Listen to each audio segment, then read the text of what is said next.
As well, we've seen more apathy towards short to medium dated bills rather than medium to long term bills. Talk to us a little bit about that. Well, the major driver of that has been the aggressive monetary policy actions in recent time. We've seen aggressive mop-up by the central bank, even though in the last 2 weeks we've seen some form of respite in that because the CBN has not come out to do any major mop-ups in the last 2 weeks. But generally, the rate at which investors want to price short-term instrument is also in line with what the CBN has been doing. You see rates as high as 18-19%, and that even affected the bond auction which was conducted in the month of October, where all the instruments that were on offer were 50% undersubscribed, not even talking about the range of bids for most of those offers. So it's quite clear that most investors are a little careful and cautious of the way they play the market at this time, and that will be the sentiment going forward. So we've talked about the equities, we've talked about bonds, we've talked about bills. What about the FX market? This month, by far, since the relaunch of the interbank foreign exchange market and, of course, the launch of the forwards futures market, this month, by far, was one of the most British, if you'd like to put it that way. True. And I think it's stemming from the fact that I think about 2 months ago, we saw the CEO of the exchange, that's the FMDQ, OTC exchange, coming out to say that we have fragmented FX market, in which case we have a lot of rates flying around, at that end of the market. You have black market, and then you have bank rates, exactly. You have individual rates. And all of these are sort of unfriendly to market system.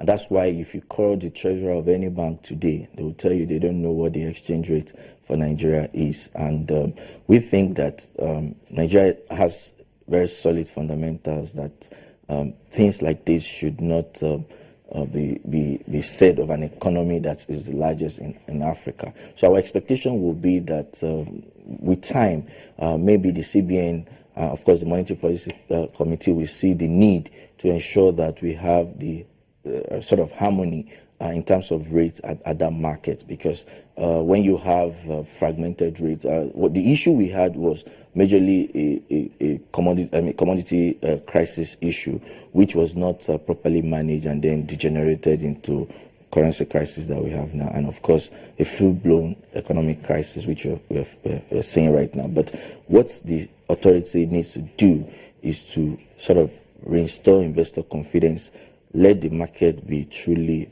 flexible and functional, and then you will see a lot of participation, because as we have it now, the CBN is still the major supplier in that market. Other players in the market would rather take the back seat, more so that a lot of sanctions are going around, so a lot of the banks are very careful. So it's only when the CBN comes to the market to do its own issue. But then you have international money transfer operators as well who are playing in that segment of the market. So do you think that they've had enough opportunities, a good platform, for instance, to actually play in the market? I think the problem has been that there is no, because you don't have a single rate.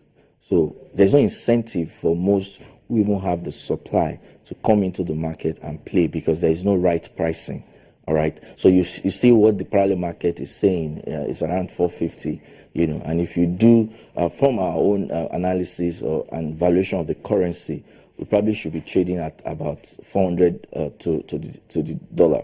But that's not what the interbank market offers. So there's no incentive for whoever has the supply to come into that market and offer it, and that has continued to fuel the pressure that we have right now. So until we get to the point where we have a truly functional foreign exchange market, then we may still continue to talk about the so-called volatility in the currency market. So for you, if the monetary authority, in partnership with the fiscal authority, of course, is able to probably arrange and align forex issues, we probably will not have so much challenges going forward into the new month and into the new year, counting down to the end of 2016.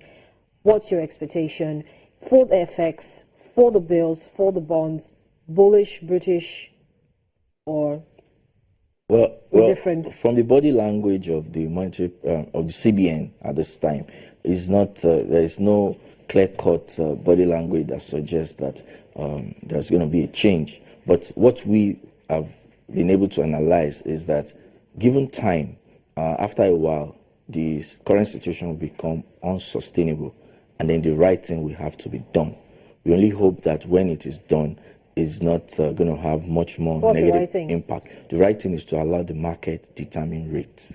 If the market determines what the exchange rate of the naira to the dollar would be, then we are talking about moving forward. All right. And then the implication of that is that we're still going to see pressure on the fixed income market. Investors are still going to demand for higher yield because of inflation expectation, which we still expect will be around 16 to 17% up until February, before we begin to see downward moderation in March. For equities, it's still the same gloom story. Well, Robert Omotunde, Head of Research at AfriInvest, thank you for coming on the program this morning. You. We're still talking about the markets in just a bit. Stay with us.